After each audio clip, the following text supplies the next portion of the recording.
Welcome to today's webinar. My name is Sonia Livingstone and I'm a professor in the Department of Media and Communications at LSE. And I lead the theories work package of a Horizon 2020 project called CORE, Children Online Research and Evidence, which is hosting today's webinar together with the LSE. I also lead a Global Kids Online project with UNICEF and the Digital Futures Commission with the Five Rights Foundation, among other projects. And they're all somehow concerned with the digital, and that's today's topic. This webinar is being recorded and live streamed, and it's going to be published on the CORE website in due course. That's core-evidence.eu. as part of our theory toolkit. So please feel free to tweet or post on social media. And as we talk, you're very welcome to put your questions in the Q&A and we will come to you soon. So why today's topic? Well, technologies are spreading into all aspects of our lives via smart devices, Internet of Things, augmented reality, data profiling, much more. Children's lives have become digital by default, we could say, with digital technologies, the taken for granted way of playing, seeing family, doing schoolwork, hanging out with friends, especially in a post-COVID world. But where does the digital begin and end, and what does it include? Is it really the case that we can no longer distinguish between offline and online? Should we be talking of digital technologies or the digital environment or the digital era or the digital world, or maybe just the digital? I was thinking about this puzzle as I recently worked with the UN Committee on the Rights of the Child in drafting a general comment on what we eventually came to call the digital environment. And after many efforts at definition and trying to kind of future-proof what we said it would be to last at least maybe the next 5 years, we defined it in this way. The digital environment is constantly evolving and expanding, encompassing information and communication technologies, including digital networks, content, service and applications, connected devices and environments, virtual and augmented reality, artificial intelligence, robotics, automated systems, algorithms and data analytics, biometrics and implant technology.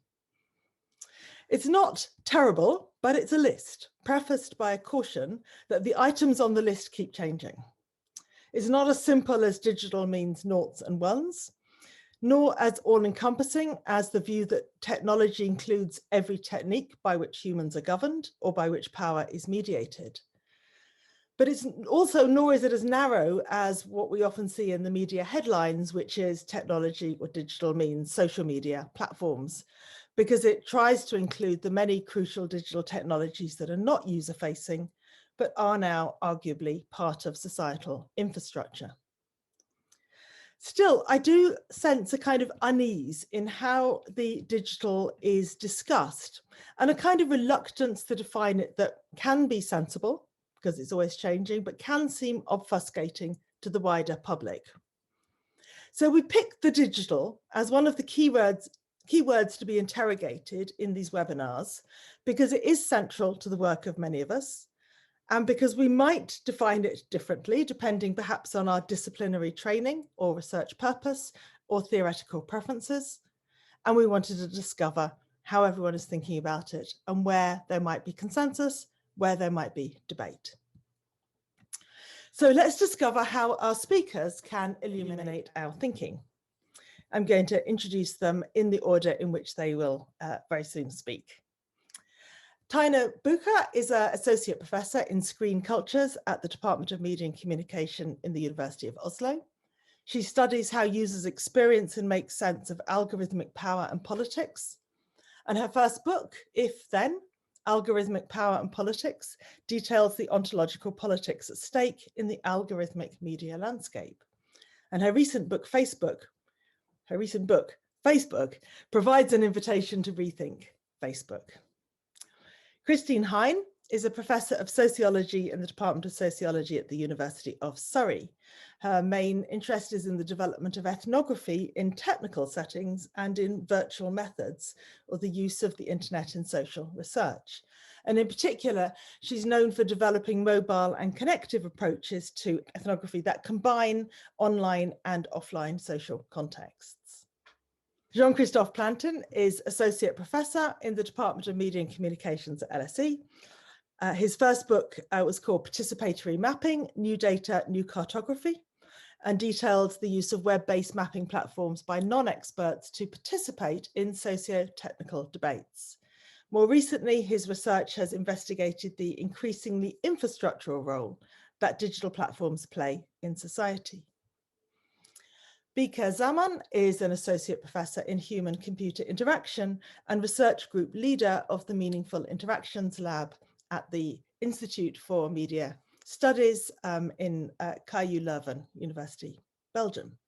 Her work focuses on children and digital media and design, media convergence in a digital society, progressive research and dissemination methods, and actually she and I work together on digital skills and children's rights in the Y Skills project. So we've asked our speakers each to take 5 or so minutes to set out how they conceptualize the digital environment.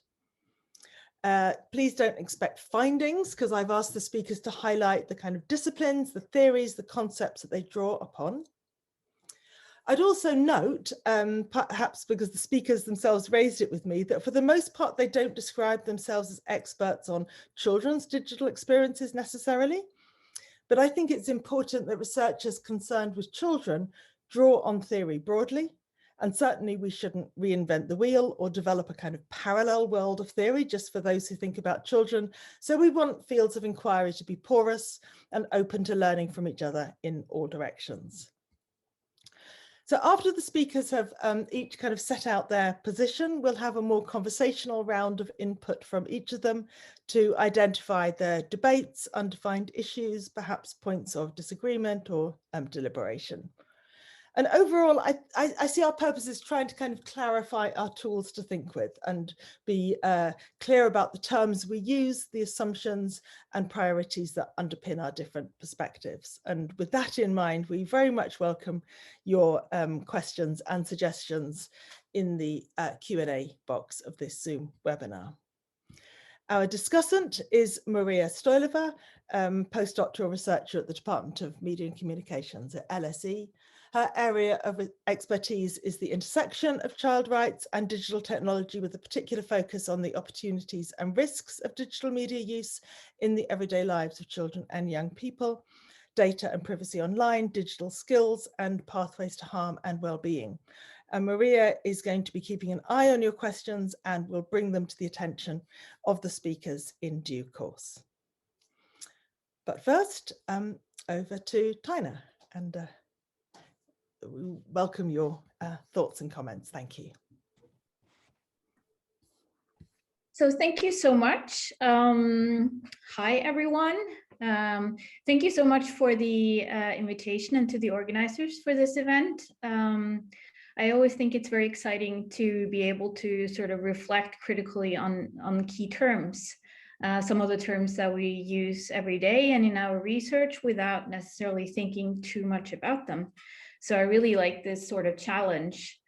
So coming from a background of cultural sociology and media studies, my options for thinking about and conceptualizing the digital are actually quite vast.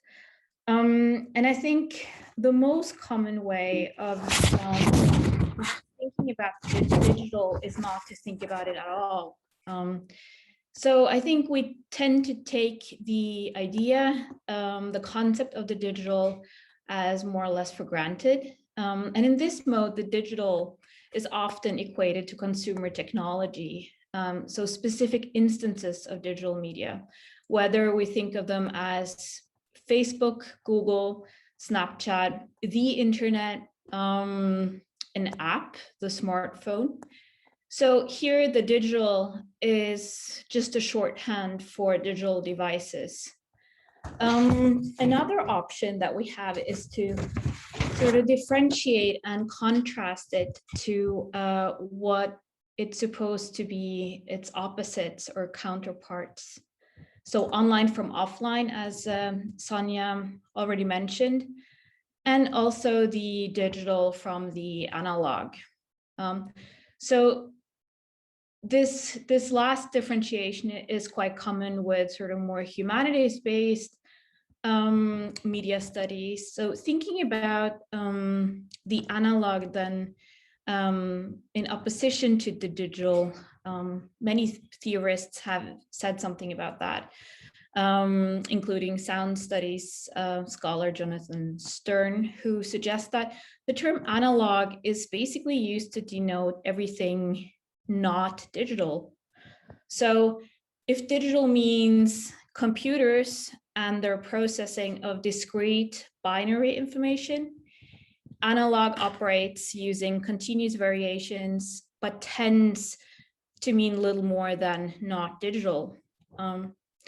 So while I'm personally not so interested in these technical specifications, I think that what's interesting about this contrast or this differentiation is really how they serve as discursive markers or imagine cultural conditions rather than opposites. So if there is an opposition or a differentiation, I think it's very much a made one, a constructed one that serves different kinds of purposes. So these things, digital, analog, I think they, more than anything, they're used to connote different things and provide sort of tools to speak about technology. So if analog often connotes things like nostalgia, old-fashionedness, history, safety, nature, authenticity, the digital is used to connote futurity, innovation, cultural transformation, the new, risk, and opportunities. So I think there's nothing in the digital that is specifically new or innovative, as it were. So the newness and the risk and the opportunities that we subscribe to the digital is more sort of a made thing and part of our hopes and our imaginaries. So whether this means that thinking about the digital doesn't make sense anymore, whether it's just a construct, and I don't think that it's just a discursive construct, though I think it's part of the conversation. So one valuable avenue for thinking about the digital and the digital environment specifically, since this was the challenge, is to turn to the second term, the environment.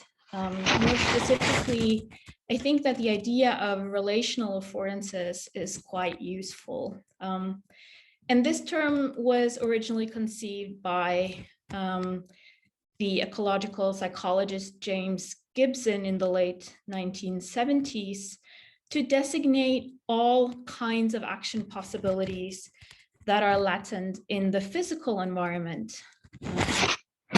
Also allows me to include a cat on one of those slides, which is almost what you're supposed to do if you're talking about the digital in internet research.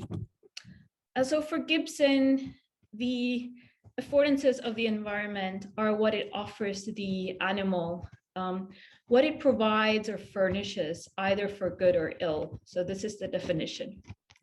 And I think that the key insight of this is that we do not necessarily perceive the environment as such, but rather through its affordances, the possibilities of action it provides. So fire, for example, affords warmth, affords light and cooking, but at the same time, it also poses a threat, the risk of getting burned, and so on. Importantly, these affordances for Gibson, and there are other theories of affordances also, need to be understood relationally, so relative to the interlocutor, so relative to the animal, relative to the person that interacts with the environment. And so I think that for me, this is a useful way of thinking about digital environment as well. So in a Gibsonian sense, technical features and functionalities are almost akin to rock and stones in the physical environment. So ways of furnishing the digital environment, as Gibson would call it. So that afford different kinds of actions, such as clicking or liking or whatever else you want to do on the web, which in turn also are afforded by the networked infrastructure characterized by what Dana Boyd has been describing as sort of networked affordances, persistence, replicability, scalability, and searchability, for instance. And so in this sense, relational affordances, I think, offers a useful analytical tool to approach platforms as specific digital environments that offer action possibilities to various users. So not a universal user, but relative to the person sort of inhabiting that space, so including children, right? There are also some things in closing to be said about the differences between physical and digital environments. And for me, thinking about these terms, I think going to architecture and space, so human geography, is quite a useful thing. So if we think of the built environment of buildings and roads that govern ways of moving about them, right? Then the materiality of those environments are really important.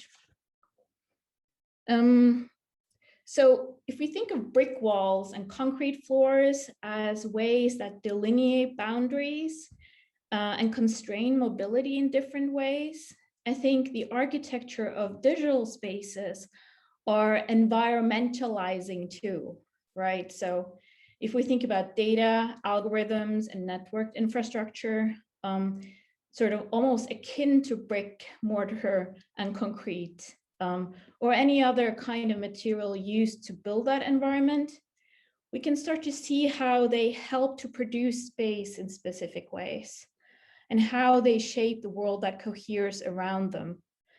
So while, you know, bricks and concrete do not really change as the result of a person moving through the room, the algorithmic walls of platforms are much stickier and much more responsive, much more expansive, right? They attend to the person moving through the digital space, they take note, and they ultimately contribute to changing that very space in a very performative manner. So I think, as for the theories to think about the digital, I think going to a number of different places that are not necessarily about digital technologies per se, but to think about sort of how they shape perception, how they orient people, how they build sort of the environment, is a very useful thing to do. And sort of think about the digital beyond consumer technologies. And here are some references. Brilliant. Thank you very much, Taina. I do wish we could all clap, but we can't clap in these situations. But this was a fantastically helpful way to kick off the discussion, and very much appreciated.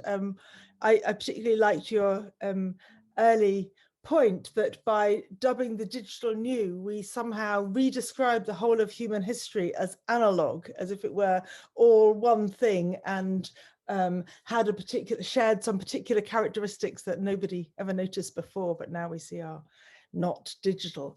And this is, I know, something I and others struggle with. So let me turn now to Christine Hine and invite her to, I think, share her screen, and let's see how digital looks from your perspective. Yeah, thank you very much for the invitation. Thank you very much for the opportunity to interact with the others on this panel. I think it's a great set of topics to explore. And I think, you know, there's a lot there in what Taina's saying that I'm hugely sympathetic to. It's, you know, great to see the resonances there. But I think I'm coming from adding on another layer to that, if you like, as an ethnographer. So my approach to the digital is as someone who studies culture, studies how people make sense of their world. And that's the sense in which I approach the digital, is what on earth do people think they're up to when they're doing this stuff? And I started out doing this, you know, back in the 1990s, when we had to work really hard to convince people that there was something significant going on in online space at all, that we had to take it seriously. But I think the target, the thing that we're trying to bring to light, has moved over time.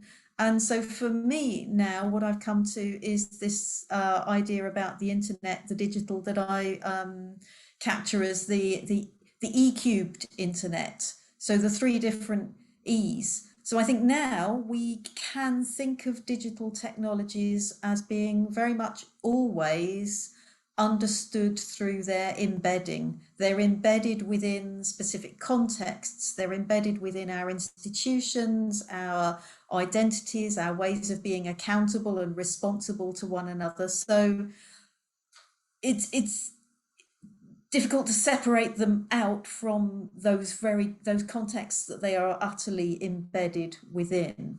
I think digital technologies, what we see is that they have become very much embodied.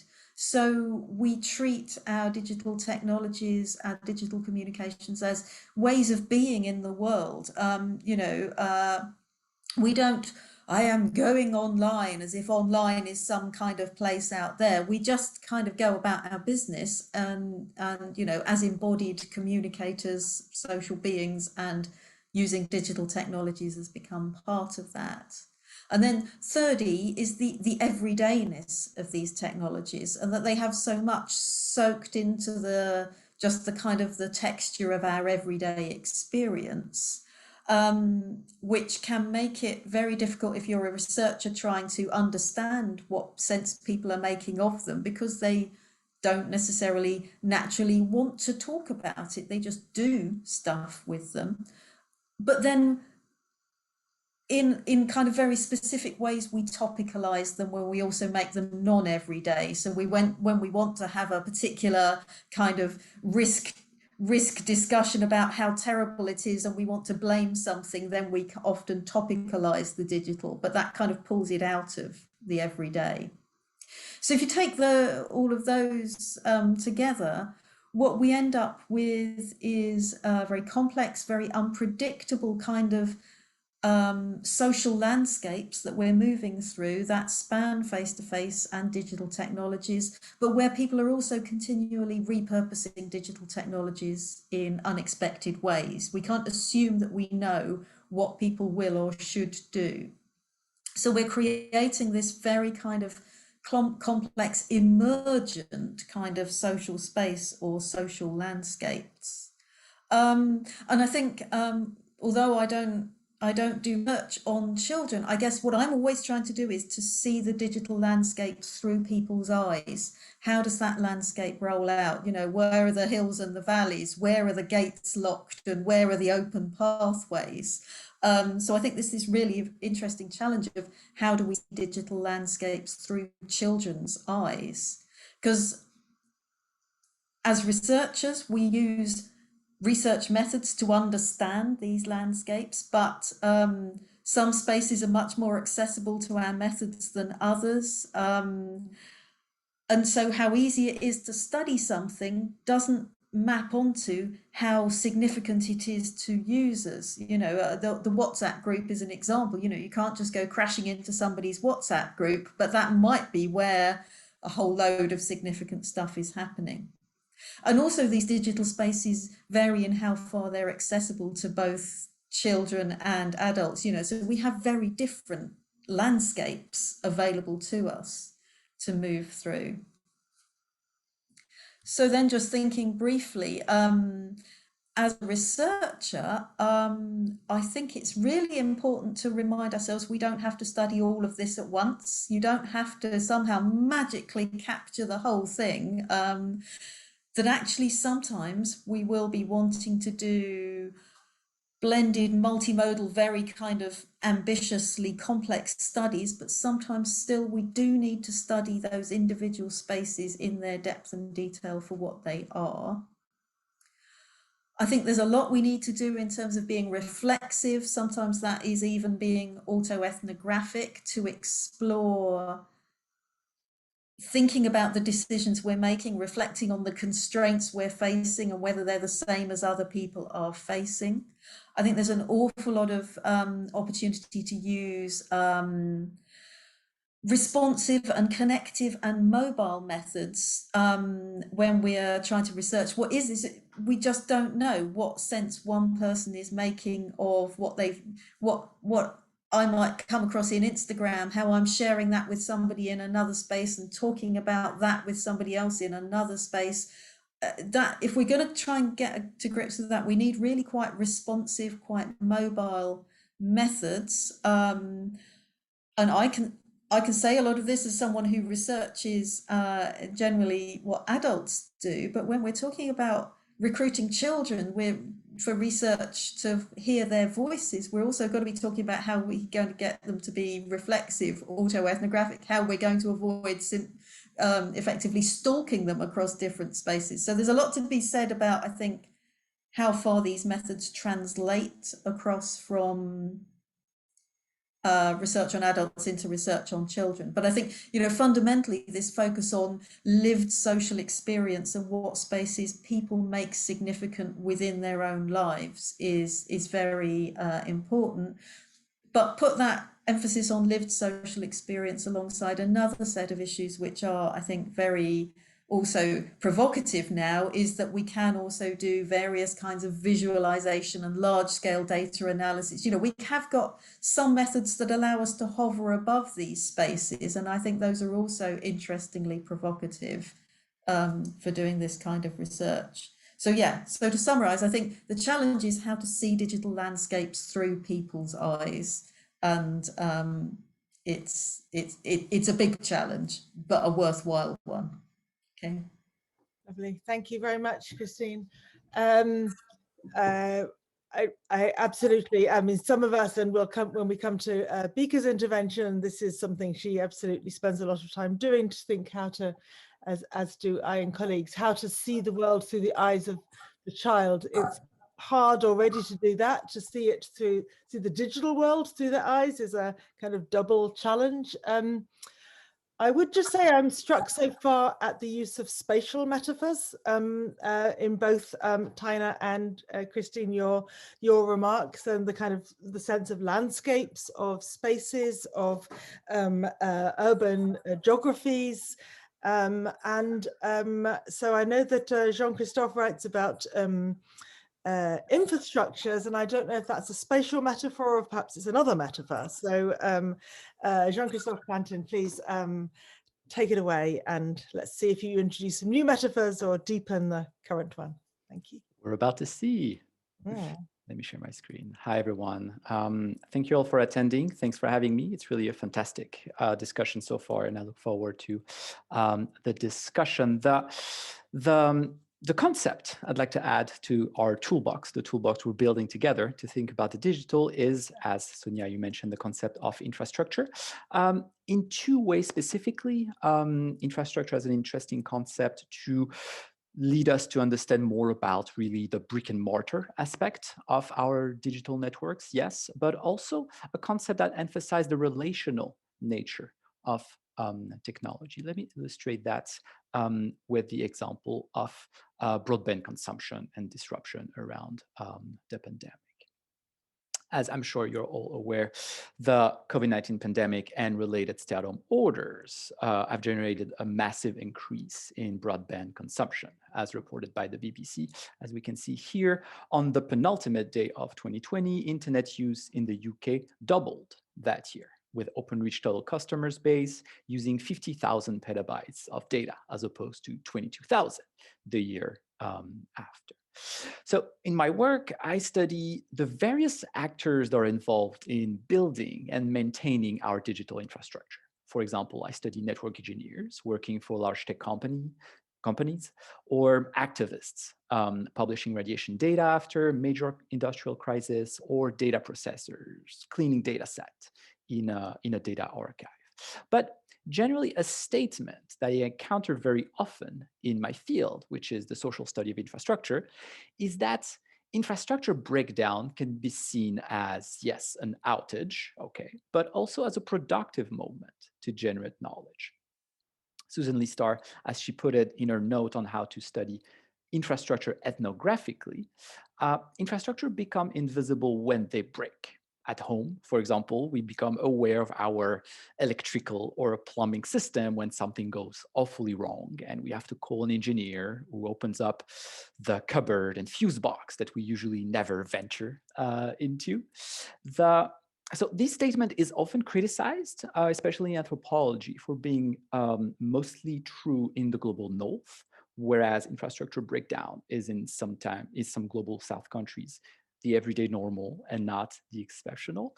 But I will contend this is still a productive approach. And if we apply these heuristics, this perspective, we can similarly see here how the pandemic and related stay-at-home orders can be, yes, severe moment of disruptions of our everyday life, obviously, but also can bring light on the communication infrastructure that we depend on every day. I have selected 3 properties of our broadband provision that have gained mainstream attention due to the pandemic. First, our broadband is not infinite. In early March 2020, internet service providers and regulatory bodies, such as the European Union Commissioner, asked the providers of popular streaming services, such as Netflix, Amazon Prime, or YouTube, to reduce the quality of their videos in order to lower the overall bandwidth consumption and to allow other services to run. Second, the way we organized our very own home setup and how we use our devices matter. For example, who knew that using a microwave could reduce the quality of our signal at home? Ofcom published a checklist as part of its Stay Connected initiative in March 2020 to give a series of similar pieces of advice to increase signal reception, ranging from the appropriate location for our home router, making calls at less common times, for example, instead of on the hour or half hour, or using an internet cable instead of Wi-Fi only. Third point, our internet depends on technicians, support workers, engineers that are usually invisible and who constantly work to make sure the network is up and running. Data center workers who maintain the server that store our data and content were classified as key workers by the UK and the US state of California as early as March 2020. Also, the increasing need for support for broadband users revealed the international division of labor, but also the sheer dependence of UK-based service provider outsourcing their support teams to India and the Philippines. When these 2 countries started implementing their own lockdowns in 2020, then their overseas support teams became less available, leading Virgin to try to hire staff back in the UK. So where do we go from here? How do we turn the knowledge that we gained during this pandemic into something maybe more sustainable, something more systematic? Jonathan Gray from King's College and his co-authors proposed in 2018 the term data infrastructure literacy to think about the skills needed in our digital society, but going beyond simply working with data sets, but also to get a deeper understanding of what they call, I quote, the wider socio-technical infrastructures through which data is created, stored, and analyzed. I would complement this goal by adding a much more literal understanding of the term infrastructure. First, by transmitting knowledge on maybe the very basics of a network. What is a router? What and where is a service provider? What is a data center? What is its function? There are already fantastic books on these topics, such as Tubes by Andrew Bloom or Networks of New York by Ingrid Burrington. But second, and going beyond the technology only, we could ask things such as, what are the invisible forms of labor that we depend on to run our internet? Who are the technicians, the engineers, the call center staff? Where are they in the world? But also, under what status do they work? And more fundamentally, what do we learn by making them more visible? Gaining knowledge, or at least awareness of this aspect of a network, could hopefully bring us a more robust understanding of how our current internet infrastructure work, okay, but also lead us to have a better engagement with debates on future infrastructure.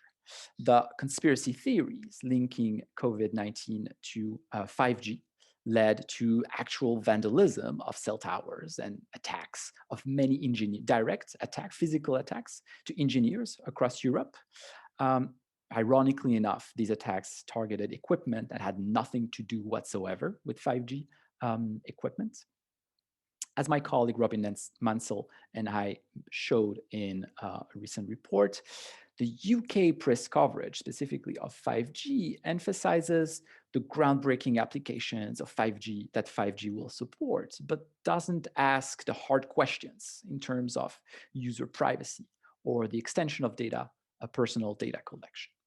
So providing more knowledge on current and future broadband and mobile networks could be a step toward bringing to the fore the real debates about 5G beyond fallacies and conspiracies. Thank you very much for your attention. Thank you very much, Jean-Christophe.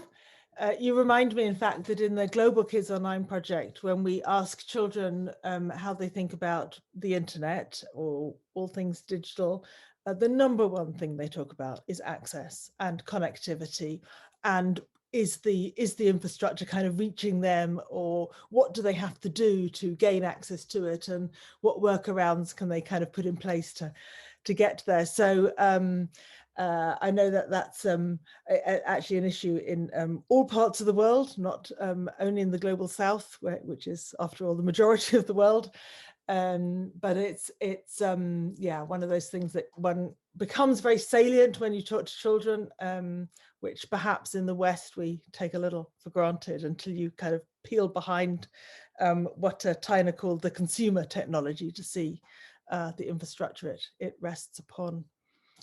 I'm going to turn now to Bieke, and Bieke, invite your thoughts on what you mean by the digital, and over to you. Thank you.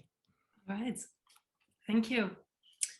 What I prepared for you is actually, I would like to introduce you to two theoretical and analytical frameworks that greatly influence and guide my research.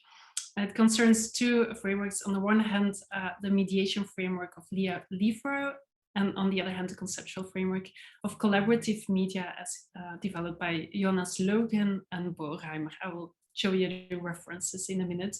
But before I show you two visualizations that kind of summarize these theoretical frameworks, I would like to explain why I chose these, because there are three reasons for that. The first one is because these analytical frameworks nicely bridge disciplines in which I've been trained. On the one hand, that is the discipline of media and communication research, and on the other hand, the discipline of human-computer interaction research, and more specifically, child-computer interaction research. So that also explains who I am. So I'm Bieke Zaman, Associate Professor at the KU Leuven in Belgium. And as Sonia nicely said during the introduction, I'm indeed affiliated with the Institutes for Media Studies. There comes the media and communication side. But I'm also leading the Meaningful Interactions Lab, which is more diverse and working in the realm of human-computer interaction research. And since last week, I'm also leading a new interdisciplinary digital society institute. So it's getting more interdisciplinary all the time. That is also the second reason actually why I chose these frameworks, because the authors involved advocate breaking through disciplinary silos. And that's what I enjoy from having listened to the previous speakers. They all bring their disciplinary background to look at a similar phenomenon. And that is so enriching. And I recognize myself in it. And it's interesting to see how some of the building blocks are the same, but sometimes we use different jargon. So that is already a spoiler alert. To some extent, I might use similar terms, but rely on different references, for instance, or might have a slightly different operationalization or conceptualization. So these ideas of breaking through disciplinary silos was the second reason why I chose these two frameworks. And the third one is because these frameworks build on both on similar premises and observations about how the research field of media and communication sciences is evolving, partly due to the changing media landscape and technological evolutions, and how this is also challenging our research.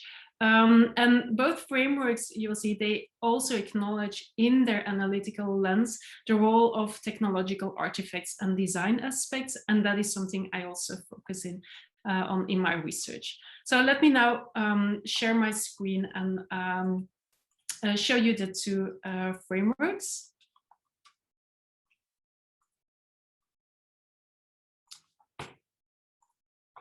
All right. I think you can see them now. Is that correct? All right, excellent. So these are the two frameworks together with the reference, and I will now start, I kind of introduced these a little bit. I will now start talking about the left one, the mediation framework by Leah Livro. And I will first explain what kind of, what the rationale was. She observed that our discipline, and then I'm talking mainly like media and communication sciences, has traditionally paid most attention to media contents, but also the institutional political system surrounding media, but not so much about the medium itself as an artifact, so as a system, and hence a design and development aspects. So what you will see immediately in this visualization is that the artifacts and the technologies has also a key role, not more or less than the others. They get similar weight. The font is a little bit small, but if you look in the outer circle, you will see three main components. One is referring to the artifacts, the other is on top practices, and then thirdly, we have the social arrangements. But these are not to be seen as just like static building blocks. On the contrary, mediation stands for a process. That is, these three components are, first of all, mutually determining. So they influence each other in an ongoing articulated way. And this way, they also bring processes of change. And I think that's super interesting because these processes of change are to be situated at each of these levels. For instance, when we talk about the artifacts, the technologies, we see technologies are evolving. There are processes of reconfiguration. And often this comes in a response, for instance, to practices, the way we use it. Like think of the Twitter hashtag, we kind of, practices, we actually introduced that, and this that was then taken up at the artifact level as well. But in a similar way, we see that social arrangements, or for instance, legal aspects like privacy regulation or self-regulation is also influencing the way artifacts are being created. And for instance, what is the default privacy by design option, for instance. So these are all in relation to each other, and they implement change. Sometimes it's very obvious, or to a great extent, sometimes a little bit less. So for me, when I also look at like the kind of research that I'm doing, I find this an interesting framework for three reasons. First of all, the rather encompassing understanding of this complex relationship between the technology, the context, the users, the way we embedded it in our everyday life and give it meaning. This also might help us to move beyond existing silos, for instance.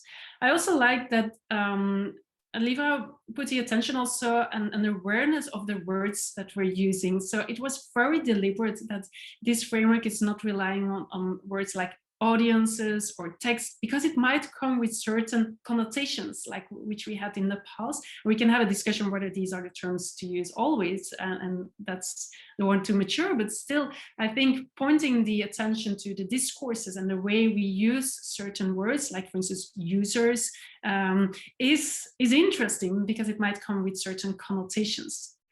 And the third reason why I think it's really interesting is because of this relational ontology and the agentic notion of each of these components, including the artifacts, so including the non-human aspects, and how they mutually reinforce each other in interaction or even intra-action, which might open up for instance, this notion of affordances, which Taina in the beginning said, but also which might give entry to more post-human theories, where this is at the center of research. And for instance, in the field of human-computer interaction theories, we see that there is an increased interest in these entanglement theories, as it is called. I would like to focus now on the second one. And again, there are some similar premises that Liva was also echoing. First of all, an observation of how the media landscape has changed and how our analytical tools should respond to that. And here again, there was, the authors observed that in traditional media and communication research, still there was lots of focus on text and media audiences, but not so much on the media infrastructure. And here comes the infrastructure again. What the authors say that they talk about collaborative media and that it consists of both infrastructure and text. What is interesting here is that one of the points, and that is something you can infer from the visualization, is that they want to move beyond this traditional notion of like there is a fixed linear sequence of one moment of production and one moment of consumption. And that's a big argument that they are trying to build here, because there are different iterations of design, production, consumption that run in parallel, that there are iterations, feedback loops. So this is not only at the practices level, but also in terms of role. It's no longer only the professional media producer and like the amateur media consumer. This is changing. And what you see here in the arrows is that the authors distinguish three kinds of practices. That is the design practices, the production and the consumption practices. But in the small fonts next to that, you see that actually, for instance, when we look at design in the left corner, that in the design, there are also production and consumption practices happening. For instance, let me focus on design and the consumption that is happening in between. There is that practice of doing, for instance, usability tests or user tests based on early prototypes, low fidelity prototypes, and that is already inviting the end user, so to say, as a consumer, but in the design time.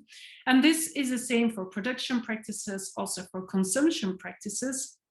And I like to focus a little bit on the consumption practices as well, and the design practices that happen. So what is called here design in consumption practices. Because we all know that what we do online leaves traces, and this can be captured in behavioral metrics. But through this data that we give, sometimes consciously, more often unconsciously, we kind of, through consumption, we do shape the design as such. So when I watch a video or a certain news article, and many other people do it, it influences the selection of, for instance, a list of most watched video clips or most read news articles. And these processes of design, production, etc., and how this is kind of getting more fluid, and also in iterative processes, like even after a product is being launched on the market, it's continuously redesigned, was also something we saw in Liva's framework, because she talked about like how people can creatively reconfigure technological artifacts, but how it might shape like remediating content and forms of interaction practices. This aspect that I said, that this is not only something to be considered like at the moment that technologies are being developed, it's also once it's launched on the market, we as people, we continuously engage with these, we appropriate them, we co-design them. And this is also, for instance, in media studies, and as in the terms of children, for instance, it's referred to as like children's rights by design. So the fact that children can also take up agency to make sense of it, to embed it in their everyday lives and co-design it in a way. Yeah, I think also this notion of infrastructuring as a verb is something that we see in fields of participatory design is being taken up. And here they want to move beyond a purely technological focus. I see it more as like the infrastructuring of socio-technical structures. For instance, authors like Le Dantec, Di Salvo, Hine, Bieke, they talk about infrastructuring more as like community-based participatory design that's creating and configuring not only the technical aspects. For instance, you might create an online community platform, but also the social aspect, like how can we create the infrastructure so that's linked to local neighborhoods, cooperatives, for instance, but also spatial infrastructure. So like how is it linked to a particular neighborhood center in a way of not just launching a technology and then the hands off, but really looking for a prolonged future time, like how can we build some long-term commitment through building capacities and communities. Bieke, I think I'm going to draw us to a close there, if I may, just Sure. because I'm keen to kind of hear also from contributions from the floor. And just to remind everyone who's listening, you're about to get your moment to ask questions. I can see that we already have some questions coming on the Q&A, and everyone should please feel very welcome to add more. I already feel like there's a lot of concepts in play. Bieke towards the end mentioned one I thought would have come up earlier, which was around the agency of users, and I know that's something you've all thought of. I wonder if I can maybe ask Christine if you have a sense. I mean, you see things through the eyes of the user. Does that mean that agency is your kind of a core theme or concept with which you approach the digital environment? Or it'd be great to have a sense. Yeah. Yeah. So I suppose agency is one way to capture that. I guess I tend to think of it more about sort of not as an absolute agency or not agency, but much more about varied textures of our kind of feelings of freedom and constraint, you know. So some directions are kind of easier to move in. We're more channeled by that direction than we are in other directions. So freedom and constraint and that kind of variation in what we feel we can do, I think is very interesting. And I think one of the things that's been in my mind that maybe we also haven't talked about much here is the way that the digital space is regulated and governed and constrained and also owned in lots of different ways. So, you know, so there's an extent to which, you know, agency comes up against what we're technically not allowed to do, can't do, but also what we're told not to do. And we spend so much of our time, you know, telling people not to do certain things in digital space. So I think agency is a really interesting term, but it's also, you know, not to be taken as meaning we have it or we haven't. There's a very nuanced and complicated set of things going on. Mm-hmm. Right, and I can hear in a way that I absolutely kind of get that desire to move beyond what has often been a too polarized kind of agency versus structure that's, you know, we've applied in many ways. And so I'm actually curious, Jean-Christophe, you kind of talk about infrastructure, but I'm guessing that is not to set up an opposition with the kind of the the agency of users, or perhaps it is. No, absolutely. When we think traditionally of infrastructure, it's pretty much antithetical to agency, right? We think of these big things that exist and that are over there. Like usually we speak of users of infrastructure, and that's it. However, and that's something that we could see in other perspective, in other talks. I feel what we're trying to do here is to really think the embeddedness of the digital all across our perspectives, right? We did not focus on the applications and what we can do with it, but more really how the digital is going in the background and is constantly part of webs of meanings or interactions or things like that. So I found the very interesting bridges to move away from just like a pure technological or just agency-based conception of the digital. Brilliant. I absolutely, I think there's a real desire to kind of overcome binaries and to find a new language, I think, not just for thinking about the digital environment, but actually more generally. Taina, I think you were the one that introduced our thinking about affordances most kind of focally, and I'm going to give you my problem now, because to me that's the concept that kind of allows us to overcome and to kind of think anew about the relationship between people and technologies, how we're going to theorize that. But every time one uses the word outside the academy, it becomes quite complex. The outside world seems not to love the concept of affordances, and it's kind of relational rather than subject-object conception. I just wonder if you found a way of kind of socializing that idea, or maybe I'm trying to make it carry too much weight here. Well, I mean, that's very interesting. I haven't actually encountered it in those terms, but my students also find it surprisingly difficult. And then we insist on teaching about affordances and using it in all kinds of ways. So obviously there is a need for that type of language. And maybe maybe there's also something to be said about alternative ways of theorizing what we use affordances to try to capture. It's obviously a very, very useful term, because it sort of spans across a lot of disciplines. And so many people have tried to theorize it in different manners.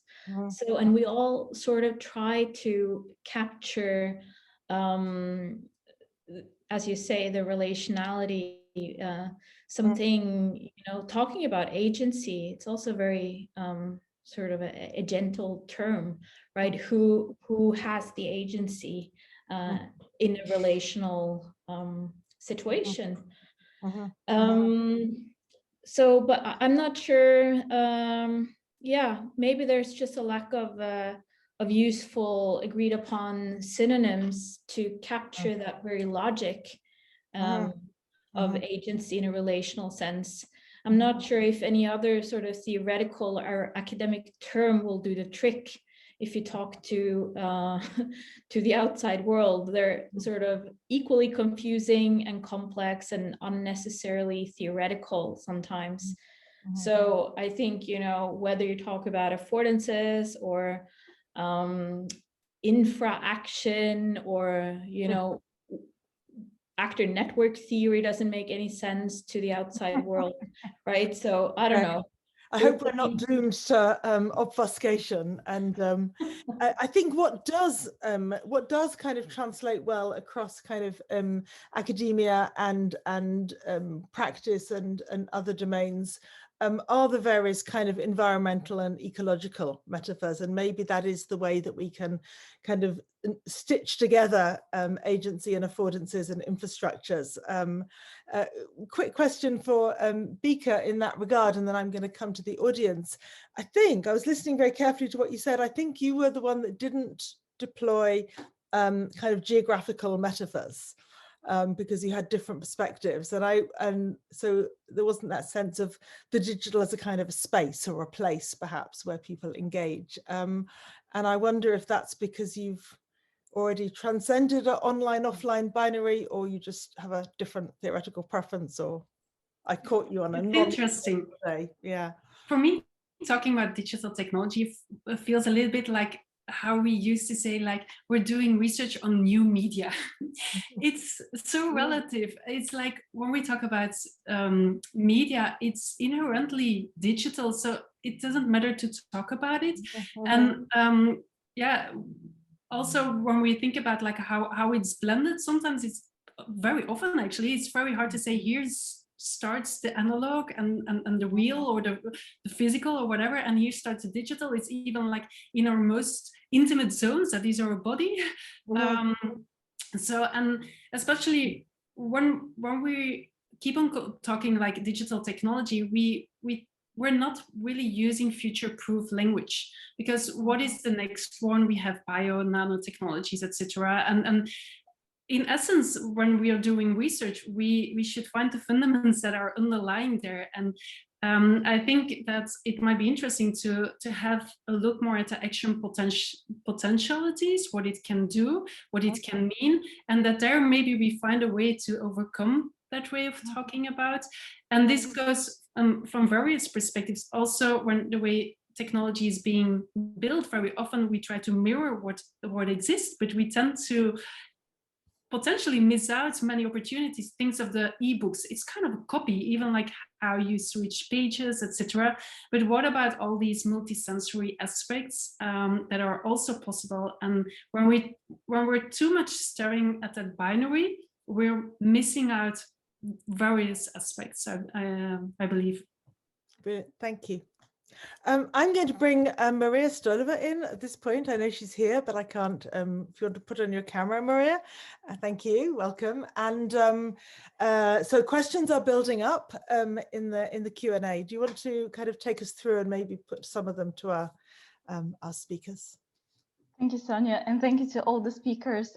It was really fascinating to watch the discussion, and we've been monitoring Facebook and Twitter as well. And the questions are also quite different. It's difficult to structure them, so I'll try to go through as many as we can. And there's some fun ones like what is the name of the cat, but also some quite existential ones, as is the digital even the right word? Why is it falling apart when we try to think about it? Is it because it's seen through our own personal experiences and so on? But the first question that I want to actually pose to the speakers is based on the kind of audience that we have. We've seen that people have really sort of global reach. We have a really global audience, so people from Las Vegas to Egypt to India coming in with questions. So I just wanted to use just this fact to ask the speakers to address maybe, because we've heard about networks, we've heard about infrastructures and how it's global and it's everywhere. There's the same structure, which is I guess quite unique compared to other structures of our lives, but also access varies, devices vary, and affordances vary in these different places. So how does that affect the way that we understand the digital environment? Good. And is there the digital environment, or many digital environments? I oscillate in my own writing on this, I know. Jean-Christophe, please. Yeah, I obviously don't have the answer to such a massive question, but I would like to build upon the fantastic point that Bieke did, which is just when we keep focusing on contingent expression of a technology, then there is a problem of temporality. Like, what if we ground our concepts in such contingent technology, that the half-life of our concept is going to be pretty short, but also, so that's for the temporal aspect. The spatial aspect is also present. What we describe as technology reflect the standpoint of where we are in the world and in the social world as researchers. So the form of the technology that we study around us is probably valid for us, even though we present it perhaps as universal, like we like to do. So yeah, we shut off a wide range of other expressions of this technology, and therefore of the theoretical toolbox that comes on top of it to a wide range of the world. It is just rephrasing the problem. It is by no means offering an answer. Apologies. Mm-hmm. Thank you. Taina, please. Yeah, so I think that this question also relates to the initial question. I think in the framing of the event, the idea or the question of where is the digital located? How do we understand sort of the start and finishing points of the digital? And so trying to sort of disentangle the idea of the digital, right? So where is the digital located? And I think this also responds to Sonia's initial or introduction and introductory statement, thinking about how the digital is about expansion and evolving, right? So trying to resist languages of staticness and sort of a unitary understanding of the digital. And I think that if we think about different uses, different localities, different practices and so forth, I think, you know, speaking of space and our spatial metaphors, we might also think about them sort of not as fixed geographies or fixed spatial, in a fixed spatial sense, but more sort of topologically. So I think the idea of thinking about it with ideas of or notions of topology, social topology, how sort of the idea and even the materiality of the digital is sort of about instabilities and fluctuations, and sort of thinking about that space more as sort of a relation in becoming rather than fixedness. And then sort of it becomes really important to actually to be quite specific about the kinds of realities and relationalities that go into this topological space. So then of course it then matters which users, where are we locating it, what comes in contact with what to temporarily stabilize this idea of the digital, right? And it will look differently, of course, I think in different actual geographical locales. So I think sort of bringing in another spatial metaphor with topology, I think is also quite useful to the discussion. Thank you. Even though we tell children not to pay attention to the likes on social media, I'm going to actually go for the next question, for the one that has a lot of likes actually, and support from other people from the audience. So Susan Wolf recalls an incident actually in the 1980s when she said she saw a mother and a child roller skating, and the mother had a Walkman, and she missed seeing how her child fell and started crying. So I want to use this episode that she witnessed to ask, because I think it does say something about the presence and absence and our ways of being present, or maybe transcending ourselves to different spaces in a way that we weren't able to do this before. So I wanted to ask about your thoughts in relation to does the digital environment create new ways of being present, of being absent? Christine. Yeah, it's a very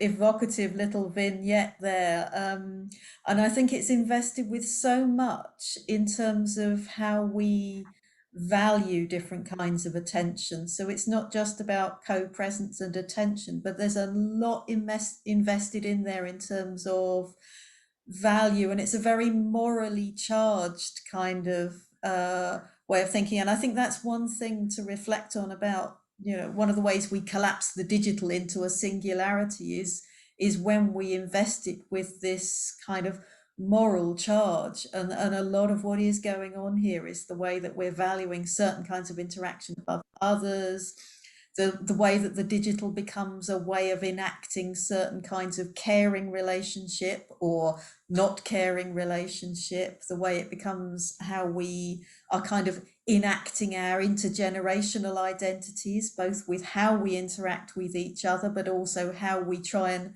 police each other's ways of interacting with each other, how and when and what. So there's a lot to be said there, I think, and a lot to unpack about the way that we have morally invested certain kinds of interaction. And we've done a lot of that without clear models. So a lot of our anxiety often, I think dwells on, this is not how my childhood was, or this is not how my parents dealt with this. And that kind of sense of being without clear models is interesting as part of this kind of moral anxiety that's going on.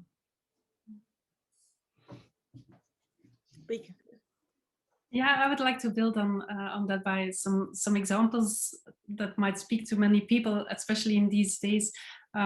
We've been together with a PhD researcher and researchers in Austria. We've been doing research on intergenerational interactions over distance, and we started the research before the pandemic, and then it turned into the pandemic, and everyone was like trying to connect with like grandparents and grandchildren via technologies.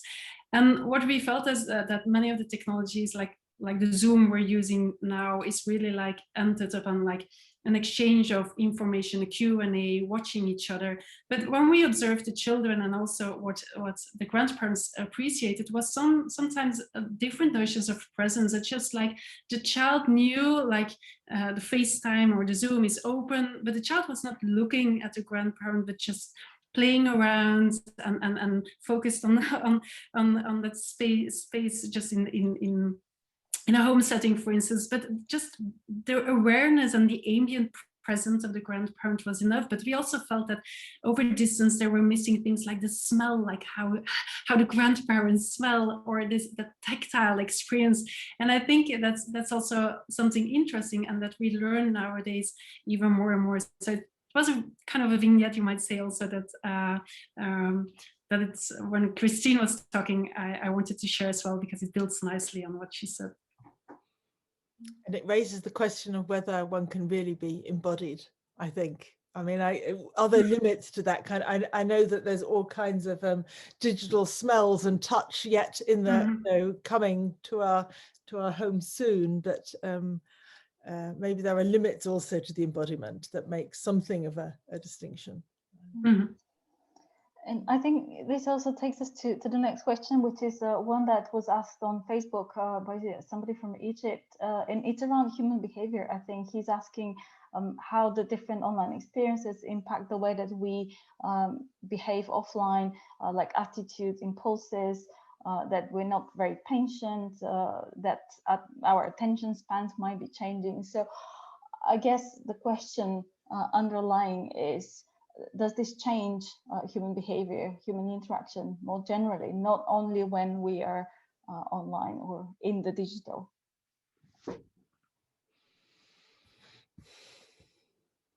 Who wants to it's have a difficult one?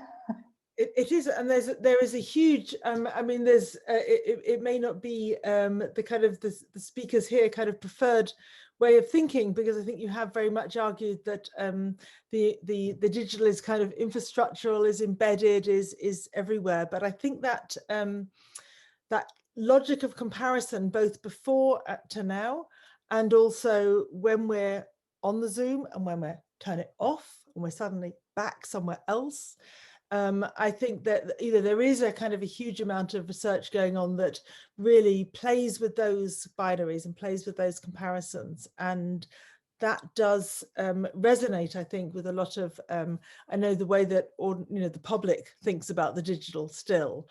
So in a way, maybe you're variously arguing something which is perhaps you're in the vanguard, or perhaps there are other perspectives yet. I wonder how you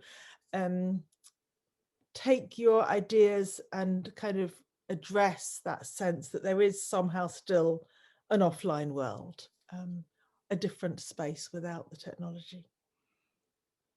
And is it worth making a comparison there? Jean-Christophe. I can try, but more specifically on the idea that there is an impact on the digital world over our non-digital world, in the sense of attention capacity and this type of very narrow focus. The way I try to shift these is by quoting an old saying, which is that there is no data overload, there is just filter failure.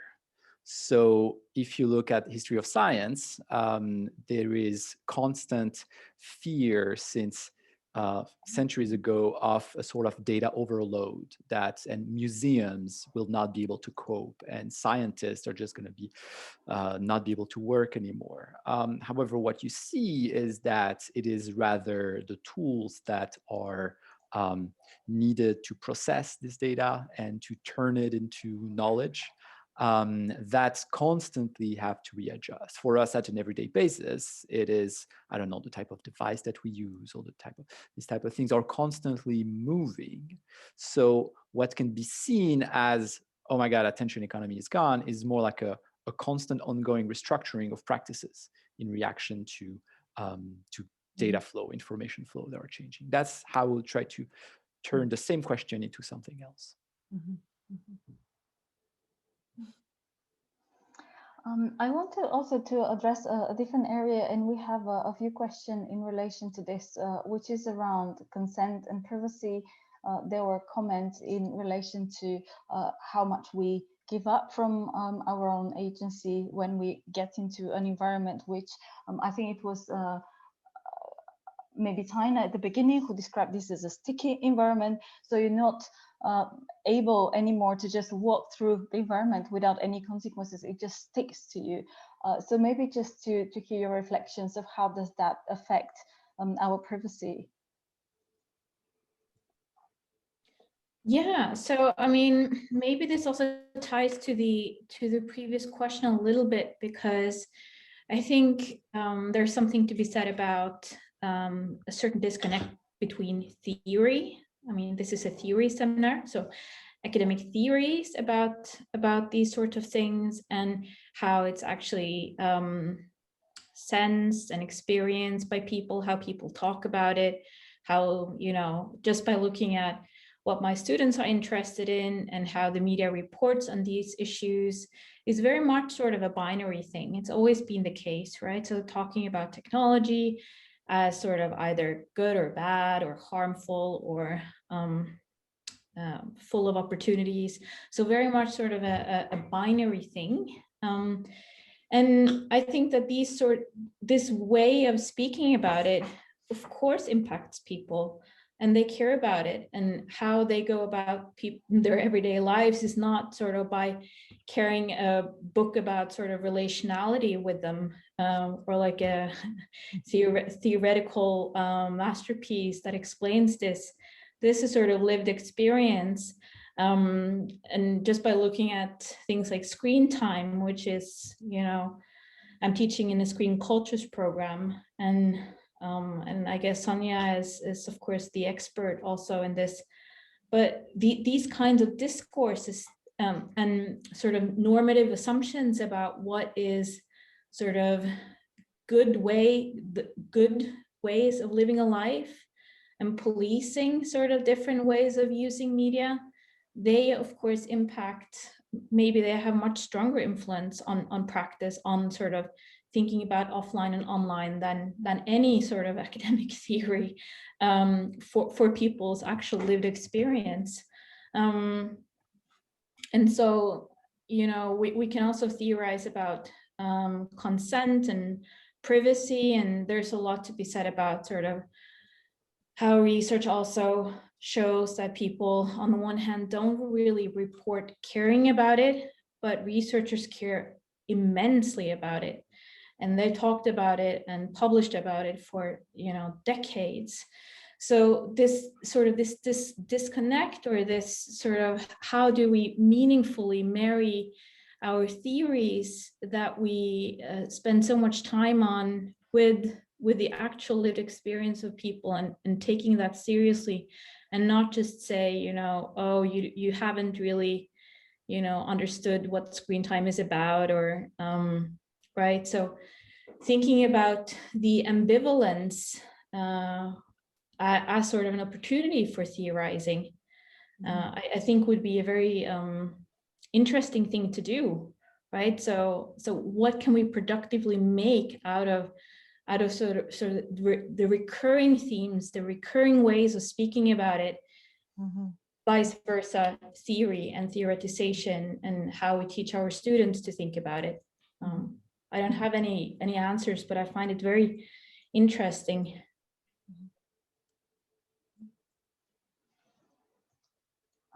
Also, I think a few comments were related to, maybe I can call them a more negative effects or experiences around the digital. So they were questions around harm and risks and screen time and exploitation, especially exploitation of children online.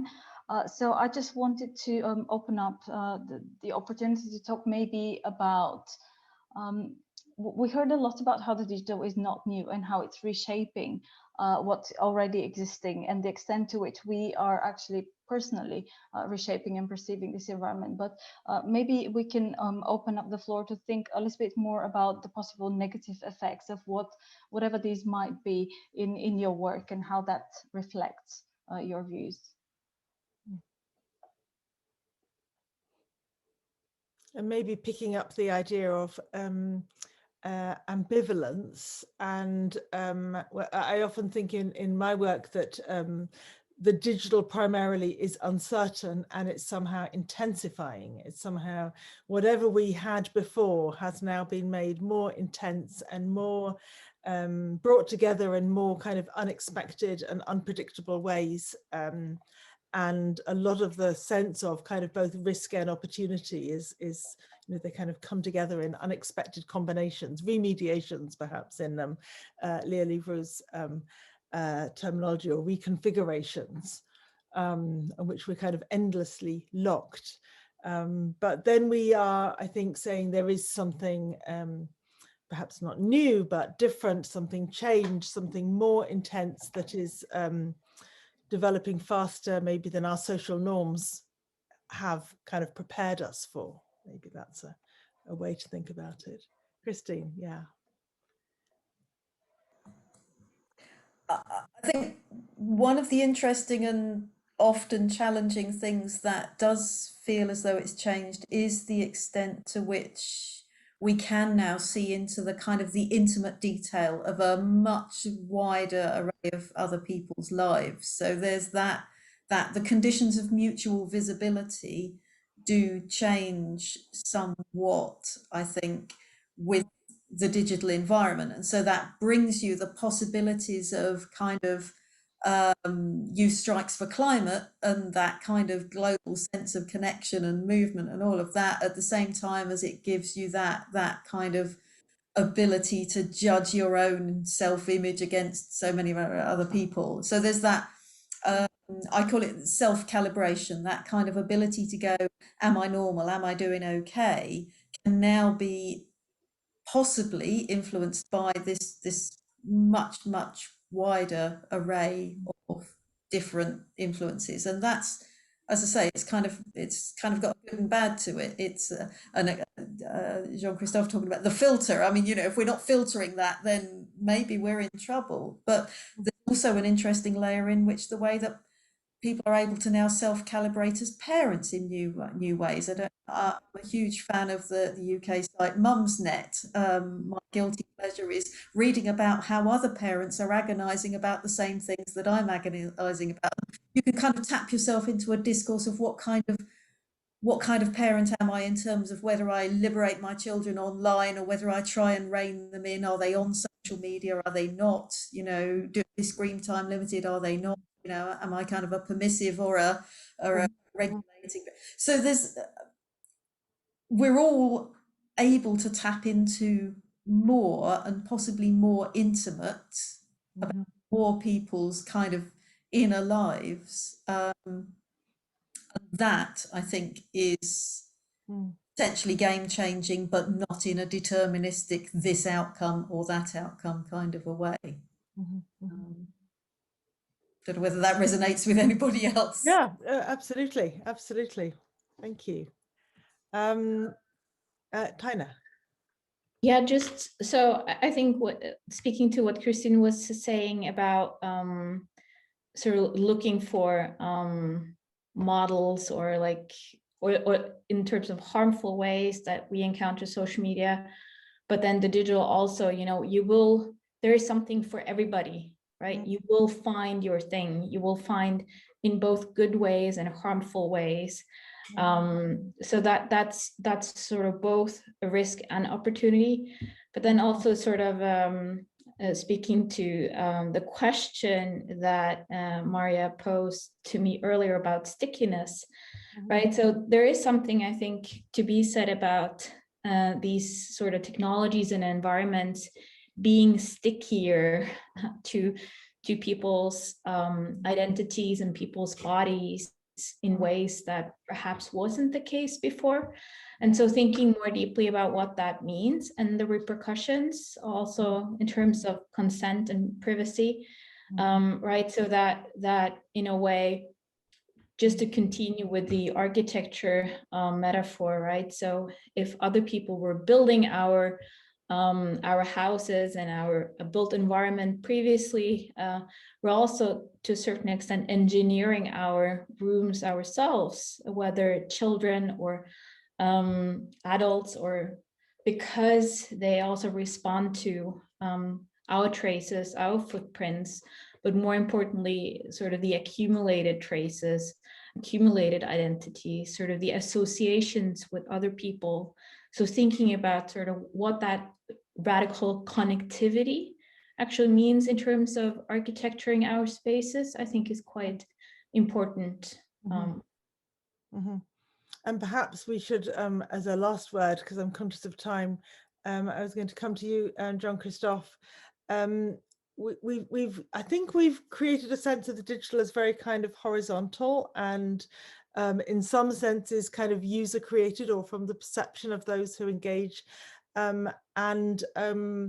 You've pointed us towards the kind of the pipes that lie underneath, but perhaps not the companies and the people who are creating the pipes and making the decisions there. And that might have been, I'm not sure how much that's wrapped up in your idea of infrastructure and how much you want to kind of draw a line between infrastructure and political economy in your kind of framing of what lies behind. No, on the contrary, let's bring them together. And then if we do that, then we'll see that the type of question that we bring are moving us away from the screen maybe, but saying that, to bring back the architectural metaphor, is that the architecture of the internet is to a wide extent being shaped by a fewer amount of actors. It's not that Google, Amazon, or Baidu, Tencent, or others are taking over the internet. It's more that they are developing their own portion of the internet, and they are developing it in a very efficient way. There is still the public internet, it's still branched out, but the way to look at it is just to see that the most efficient internet is going to private closed network. It's going to us maybe eventually, but it is separate from the public internet. So that's the little political economy touch I would end with. Yeah, fantastic. I think it actually opens up a whole new discussion. I now want to ask Taina about her new book on Facebook, which is also one of those kind of key players. And I can see many more questions that we should or could address. But our time is against us, and I would like now to draw to a close and thank you all very warmly for a really thought-provoking and kind of considered discussion of this truly complicated thing that we are living through, all in a way as a somewhat experimental academic as well as personal exercise. So thank you so much. The webinar, as you know, has been recorded and will be posted online very soon. Our next webinar is on the opportunities for children in a digital age, whatever those might be. We think a lot about the harms, not quite so sure what could be good. What do we want to build for the future? So watch this space. We will let everyone know when that happens. For now, thank you so much to the audience for asking lots of really interesting questions, and to our speakers today. Thank you.